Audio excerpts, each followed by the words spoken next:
నమస్తే, welcome to iDream. నేను మీ మాధురి. భారత్లో ప్రతిరోజు పదుల సంఖ్యలో రోడ్డు ప్రమాదాలు జరుగుతుండగా వందల సంఖ్యలో ప్రాణాలు గాల్లో కలుస్తున్నాయి. నిర్లక్ష్యం, అతివేగం, నిద్రలేమి, అవగాహన లేమి, మద్యం సేవించి వాహనాన్ని నడపడంతో ప్రమాదాలు జరుగుతున్నాయి. ప్రమాదాలను అరికట్టడానికి ఎన్ని రకాల నిబంధనలు పెట్టినా వాటిని జనం లెక్క చేయడం లేదు.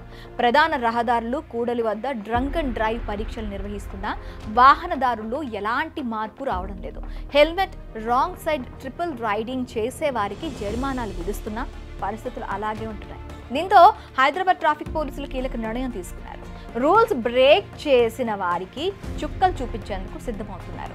ఇక్కడి నుంచి రాంగ్ డ్రైవ్ చేసేవారికి దిమ్మ తిరిగే షాక్ ఇవ్వనున్నారు ట్రాఫిక్ పోలీసులు. రూల్స్ ఉల్లంఘిస్తూ హెల్మెట్, సీట్ బెల్ట్ ధరించకుండా రాంగ్ రూట్లో వాహనాలు నడపడం, అతి వేగంగా డ్రైవింగ్ చేయడం వల్ల రోడ్డు ప్రమాదాలు జరుగుతున్నాయి. ఇలాంటి వాటిని తగ్గించేందుకు ట్రాఫిక్ పోలీసులు ఉన్నతాధికారులు చర్యలకు ఉపక్రమిస్తున్నారు.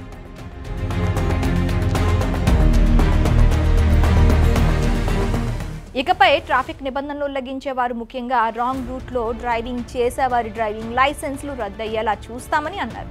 ఈ మేరకు రవాణా శాఖకు ప్రతిపాదనలు పంపించినట్లు, త్వరలో గ్రేటర్ అమల్లోకి రానున్నట్లు అధికారులు తెలిపారు. ఈ ప్రతి ఏటా గ్రేటర్ హైదరాబాద్లో వందల సంఖ్యలో రాంగ్ డ్రైవ్, హెల్మెట్ లేకుండా వాహనాలు నడిపే వారి కేసులు పెరిగిపోతున్నాయి. అతివేగం కారణంగా అమాయకులు మృత్యువాత పడుతున్నారు. పెద్ద దిక్కు కోల్పోయి కొన్ని కుటుంబాలు రోడ్డున పడే పరిస్థితి కూడా ఏర్పడుతుంది. ఈ క్రమంలో పోలీసులు ట్రాఫిక్ నిబంధనలు ఉల్లంఘించే వారిపై కఠిన చర్యలు తీసుకుంటుంది. ఇప్పటి వరకు డ్రంక్ అండ్ డ్రైవ్ కేసుల్లో మాత్రమే డ్రైవింగ్ లైసెన్స్ రద్దు చేశారు.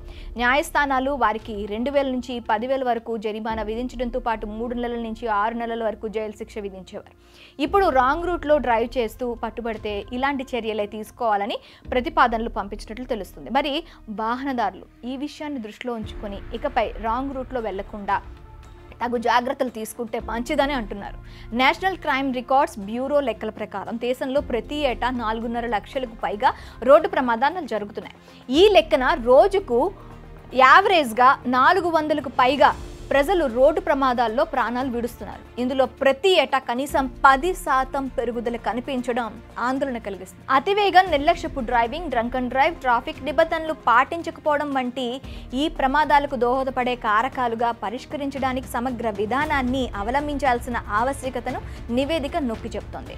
ఎన్ఫోర్స్మెంట్ మెకానిజంలను బలోపేతం చేయడం, డ్రైవర్ అవగాహన, శిక్షణ కార్యక్రమాలను మెరుగుపరచడం, రోడ్లు, వాహనాల పరిస్థితిని మెరుగుపరచడంలో పెట్టుబడి పెట్టడం చాలా కీలకం.